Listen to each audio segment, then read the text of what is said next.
For 25 years, one man's entire job was to make sure danger never got close to the Pope.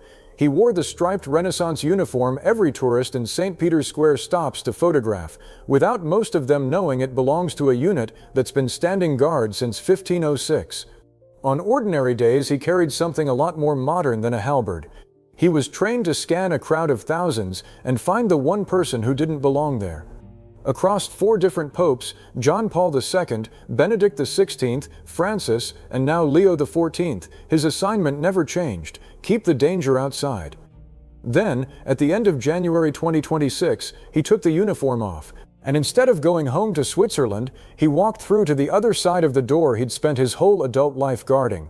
Today you can still find him a few steps from Pope Leo. Only now he isn't watching the crowd for threats, he's holding the rosary the Pope is about to bless. He's taking a folder out of his hands before it becomes one more thing weighing him down. He's receiving a gift from a pilgrim, so the Pope's hands are free for the next one. The man whose job was to keep people away from the Pope is now one of the very few people allowed to stand closest to him.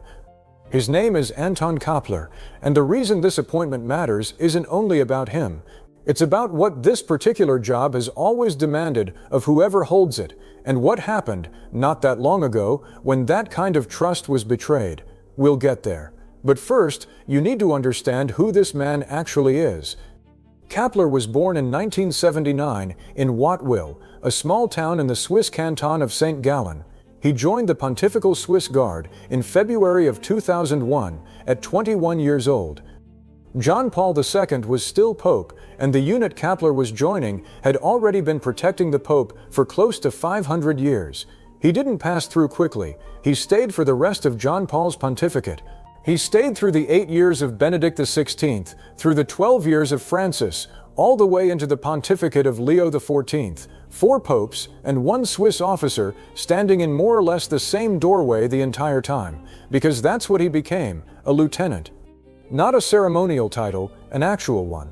Kappler was given responsibility for the Guard's armory and for running its 3rd section, which, and this is the detail that always catches people off guard, also includes the Guard's own military band. So the same officer trusted with the unit's weapons was, in a different sense, also responsible for its music. That's not a job handed to someone an institution is still deciding about. That's a job handed to someone it has already tested for years. At the end of January 2026, at 46 years old, after 25 years inside a force that today numbers around 134 men, Kappler left active service. He didn't fly home to St. Gallen. On the 1st of March, the Vatican confirmed where he'd actually gone, straight into the Pope's own household, into a position that still carries its old-fashioned name, Chamberlain, though almost everyone just calls it what it's always been in plain language, the Pope's butler.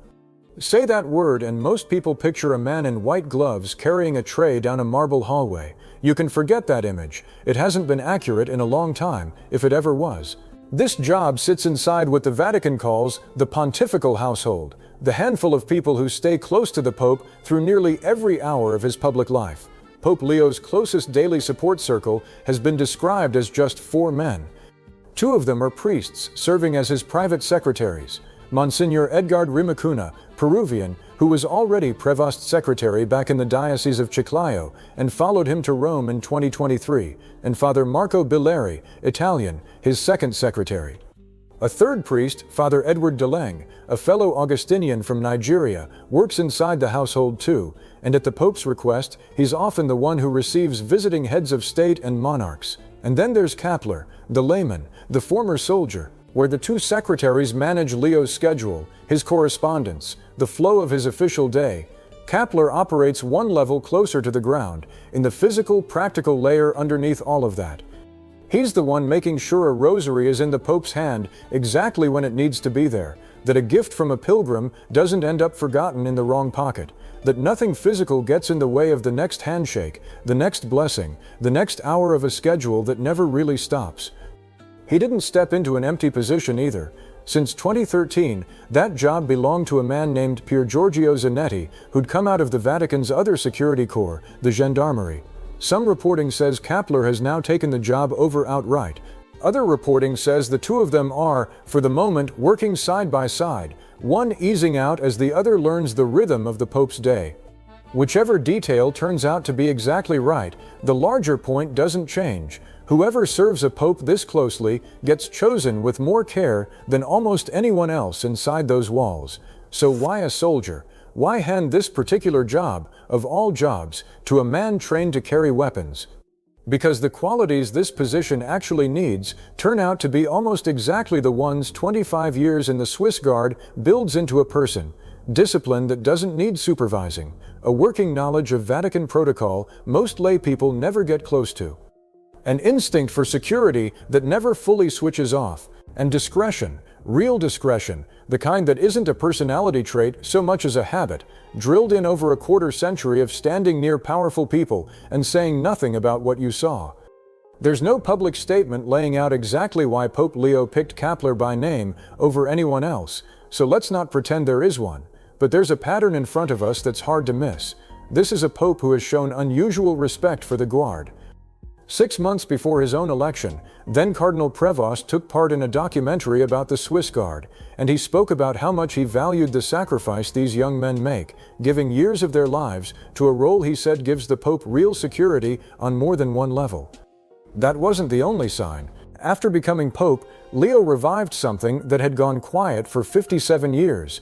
He showed up in person for the Guard's swearing-in ceremony, first in October of 2025, and then again on the 6th of May 2026, the anniversary of the day, back in 1527, when 147 Swiss soldiers died defending Pope Clement VII, while the rest of Rome was being sacked around them.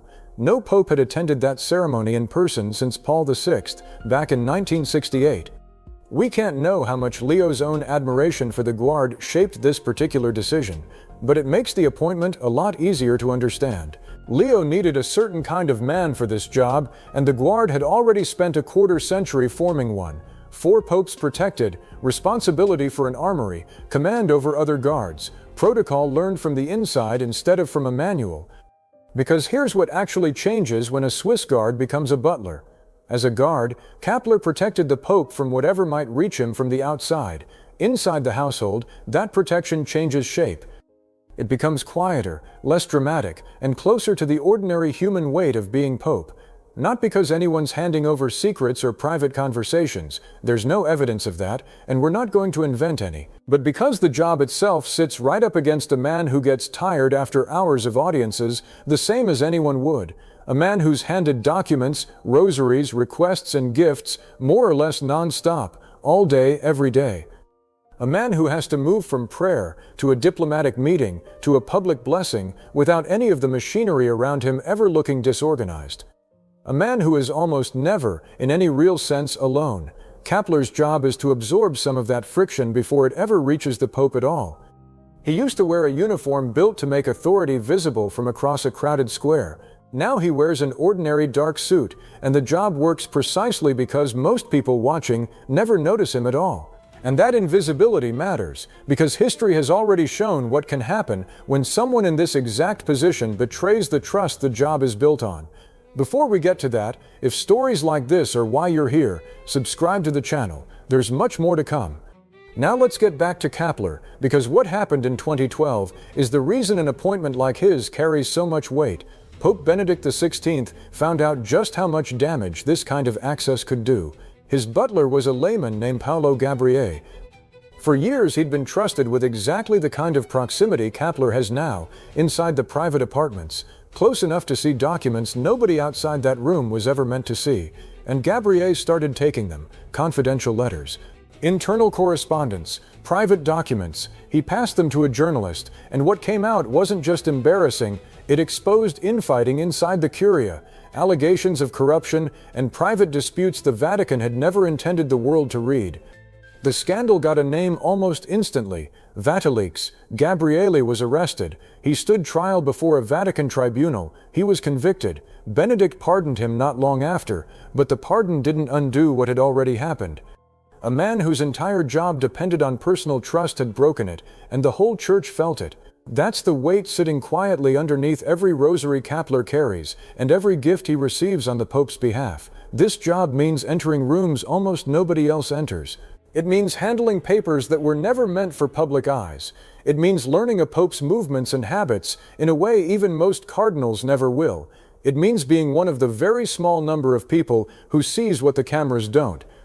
And if loyalty ever fails here, it doesn't stay a private failure. It becomes a headline the whole church has to live with.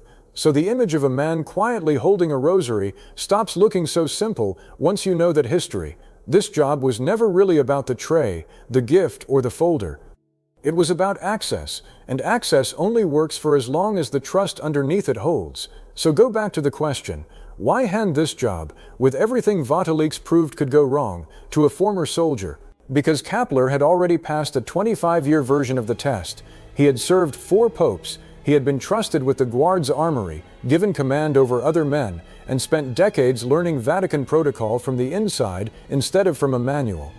And maybe most telling of all, his was a name almost nobody outside the Vatican had ever heard, right up until the day he changed jobs. He spent a quarter-century standing near some of the most photographed men alive, and never once made the story about himself. For a role where staying invisible matters more than almost anything else, that might be the single strongest qualification there is. Look at the timing, too. On the 14th of March 2026, Pope Leo formally moved into the papal apartment inside the Apostolic Palace, the same rooms Pope Francis had chosen never to live in across his entire 12 years as Pope. Leo didn't move in alone. The Vatican said he'd be joined there by his closest collaborators, Monsignor Rimacuna, Father Billary, Father Deleng, and Anton Kappler, just 13 days into his new role, walking into the same building as one of the 4 people trusted enough to live and work that close to the Pope every single day, a Peruvian priest who followed Prevost all the way from Chiclayo, an Italian priest, a Nigerian Augustinian, a Swiss ex-soldier who spent his entire career learning how to stay unseen. 3 continents, 1 door they all now stand behind. So picture him again, not at the bronze doors anymore, in the striped uniform every tourist recognizes. In an ordinary dark suit, a few steps behind Pope Leo, holding a rosary the Pope is about to give away, taking a document out of his hands before it becomes a distraction, receiving one more gift so the next hand can be shaken. His uniform changed, his place inside those walls changed. The assignment underneath it did not. Had you ever noticed him standing there before you knew his name? Tell me in the comments, and subscribe for more stories about the quiet people standing behind Pope Leo XIV. For 25 years, Anton Kappler guarded the Pope's door. Now Pope Leo has trusted him with what happens behind it. God bless.